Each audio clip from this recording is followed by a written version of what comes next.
एक लड़का अपने माता पिता से खिलाफ होकर के एक लड़की से शादी कर लेता है। शादी करने के कुछ दिन बाद मुंबई कमाने के लिए चला जाता है। फिर वह 6 महीने बाद जब घर लौट करके आता है तब उसे पता चलता है कि उसकी बीवी 4 महीने की गर्भवती है। फिर जो हुआ हम आगे आप लोगों को विस्तार से बताएंगे। नमस्कार, हम अजीत यादव शेरा भाई, हमारे इस चैनल में आप सबका बहुत बहुत स्वागत है। अगर आप लोग हमारे इस चैनल को सब्सक्राइब नहीं किए हो तो चैनल को सब्सक्राइब जरूर करें, लाइक करें, कमेंट करें। अगर आप लोग हमारे इस चैनल को सब्सक्राइब करके अपना नाम कमेंट बॉक्स में लिखेंगे तो आने वाले वीडियो में आप लोगों का नाम हम जरूर लेंगे। यह बड़ी ही रोचक कहानी पटना शहर के शिवपुर की है। यहीं के रहने वाले अक्षय लाल मौर्य, इनके पत्नी का नाम सरला मौर्य था। अक्षय लाल का इकलौता लड़का था जिसका नाम था नन्हे लाल। नन्हे लाल बचपन से बड़ा चंचल और शरारती स्वभाव का लड़का था। उसे जो भी चीज पसंद आती थी वह अपने माता पिता से लेने के लिए जिद कर देता था। उसके माता पिता लाचार होकर के उसकी हर जिद को पूरा करते थे। जिस चीज को मांगता था उसके माता पिता उसे प्रोवाइड कराते थे, ला करके दिलाते थे, देते थे, क्योंकि वह उनका इकलौता लड़का था। इसी का फायदा नन्हे लाल खूब उठाया करता था। नन्हे लाल के पिता खेतों में साग सब्जी उगा करके साग सब्जी को बाजार में बेचा करते थे। उसी से जो उनकी आमदनी होती थी उसी से घर का खर्च चलता था। बस खेती बाड़ी ही उनकी आमदनी का एक स्रोत था और अपने बेटे की फरमाइश को पूरा करते थे, घर का खर्च चलाते थे। इधर धीरे धीरे नन्हे लाल अब जवानी की दहलीज पर आ चुका था, अर्थात अब वह शादी करने के योग्य हो चला था। एक दिन नन्हे लाल के मौसा मोती लाल एक लड़की वाले को अपने साथ लेकर के नन्हे लाल के द्वार पर आते हैं। उस लड़की वाले के साथ 4-5 लोग और थे। उस लड़की वाले के हित मित या रिश्तेदार लोग थे। नन्हे लाल को देखने के लिए लोग नन्हे लाल के द्वार पर आए। नन्हे लाल के पिता अक्षय लाल सबका खूब खातिरदारी अवगत करते हैं। इतने में नन्हे लाल कहीं से घूम फिर करके अपने घर आ जाता है। जब अपने घर पर आता है, अपने मौसा सहित और लोगों को देखता है, तब अपने पिता अक्षय लाल से पूछता है कि पिताजी, मौसा के साथ एक कौन लोग हैं और यहाँ क्यों आए हुए हैं? तब अक्षय लाल कहते हैं, बेटा, तुम्हारे मौसा एक लड़की वाले को लेकर के आए हुए हैं तुम्हें दिखाने के लिए, और उन्हीं लड़की वाले के साथ उनके रिश्तेदार लोग आए हुए हैं। अब मैं सोचता हूं कि तुम्हारी शादी कर दूं। घर में दुल्हन आ जाएगी तो तुम्हारी माँ का हाथ बटाएगी, घर का काम करेगी। तुम्हारी माँ भी तो बूढ़ी हो चली है। तब नन्हे लाल ऊंचे स्वर में कहता है, पिताजी, मैं शादी तो जरूर करूंगा पर आपकी मर्जी से नहीं करूंगा, अपनी मर्जी से शादी करूंगा। और हाँ, मैंने एक लड़की को देख लिया है, उसका नाम नीलू है।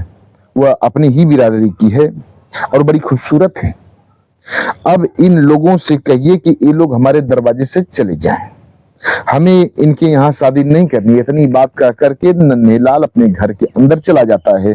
अब अक्षय लाल आए हुए मेहमानों के सामने अपनी बेइज्जती महसूस करते हैं। अक्षय लाल आए हुए सभी मेहमानों के सामने हाथ जोड़ लेते हैं और कहते हैं, भाई लोग, मैं अपने लड़के के सामने विवश हूं, मैं आप सबसे क्षमा मांगता हूं।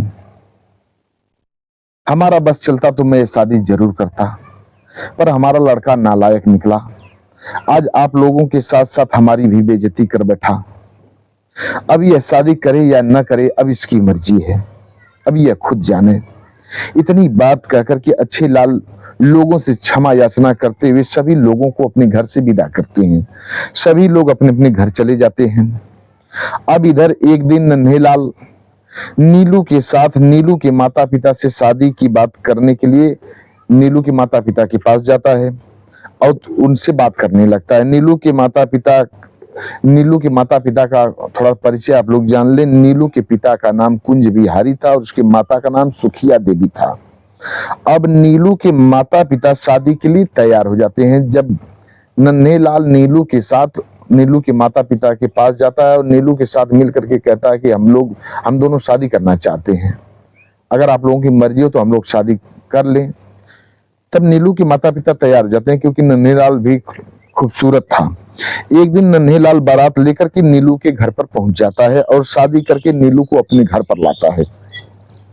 अब नीलू हंसी खुशी से नन्हेलाल से शादी करके नन्हेलाल के घर पे आ जाती है। इधर धीरे धीरे समय बीतने लगता है, पर नन्हेलाल के माता पिता नीलू को बिल्कुल पसंद नहीं करते थे, क्योंकि नीलू भी बड़े उजड़ स्वभाव की औरत दिख रही थी। वह बात ही बात पर नन्हेलाल की माता पिता से लड़ जाया करती थी, क्योंकि वह जानती थी नन्हेलाल इनका इकलौता लड़का है और मैं भी इनकी इकलौती बहू हूं। बुढ़ापे में हमारे ही भरोसे ये लोग तो जिंदगी का निर्वाह करेंगे, हमारे ही भरोसे रहेंगे ये लोग।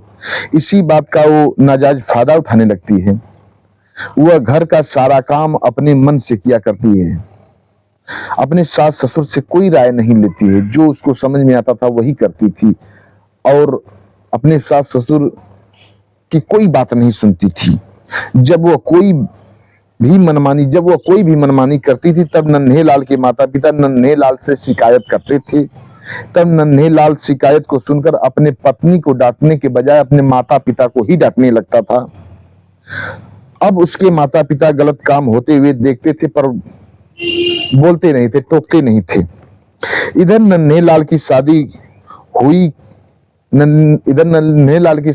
होने के धीरे धीरे कई वर्ष बीत गए, पर एक भी अभी तक बच्चा पैदा नहीं हुआ।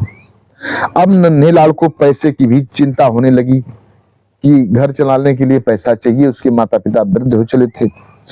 एक रोज नन्हेलाल का एक दोस्त बॉम्बे शहर में कमाने के लिए जा रहा था। तभी नन्हेलाल अपने उसी दोस्त के साथ कमाने के लिए बॉम्बे चला जाता है।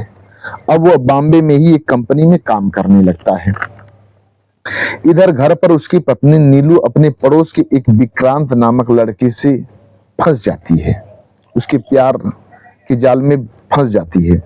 अब इधर नन्हेलाल के माता पिता जब खाकर सो जाते थे, तब विक्रांत चुपके से नीलू के कमरे में घुस जाया करता था और पूरी रात नीलू के साथ मौज मस्ती करता था।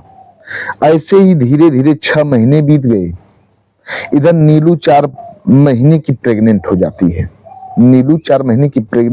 है।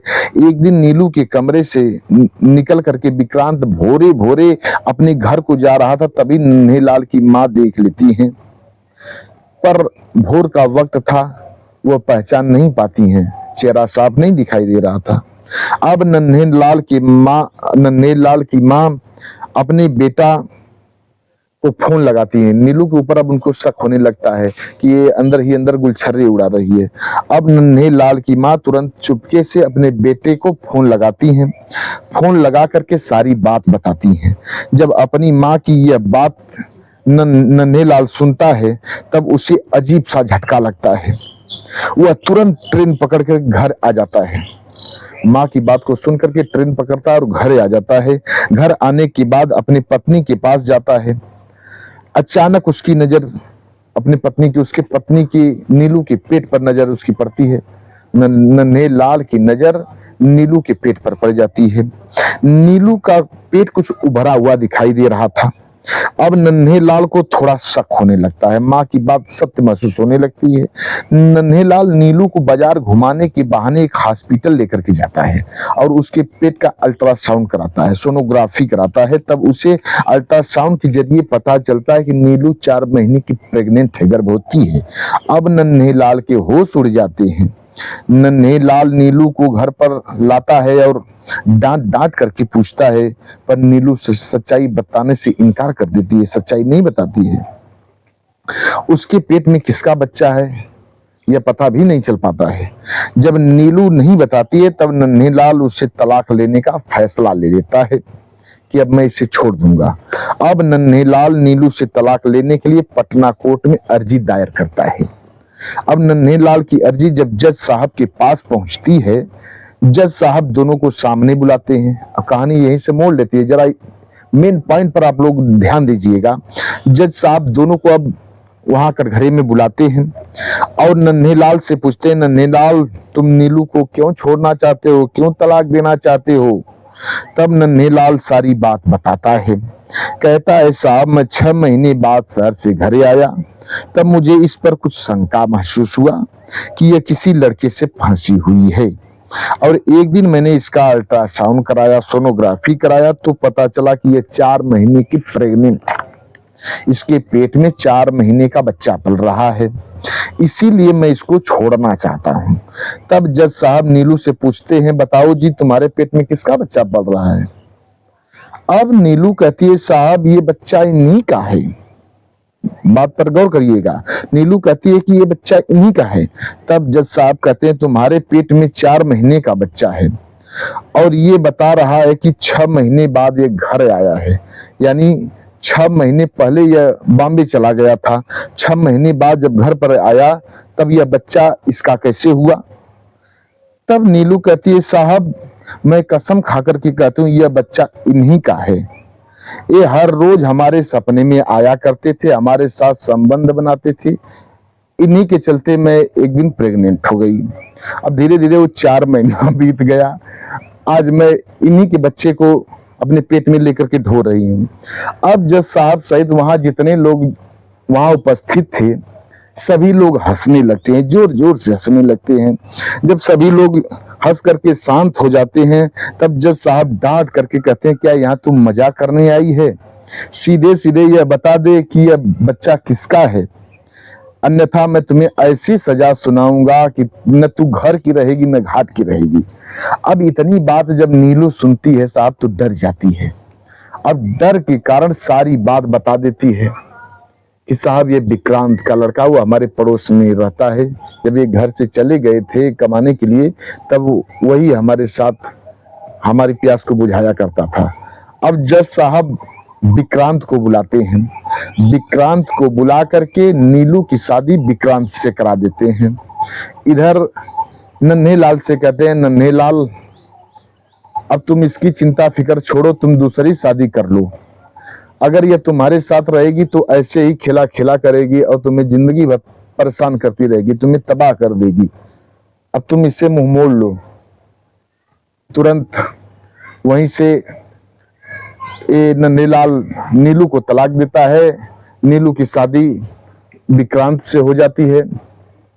इधर वो अपना जिंदगी बिताते हैं, इधर नन्हेलाल अपनी दूसरी शादी करके अपना जीवन बिताता है। अब नन्हेलाल अपने माता पिता का हर बात मानता है, क्योंकि अपने माता पिता की बात को पहले नहीं माना था इसलिए वह धोखा खा गया, पर अब सारी बात अपने माता पिता का मानता है। बस आज की कहानी इतने तक। और हाँ, अगर आप लोग सब्सक्राइब नहीं किए तो चैनल को सब्सक्राइब जरूर कर लें।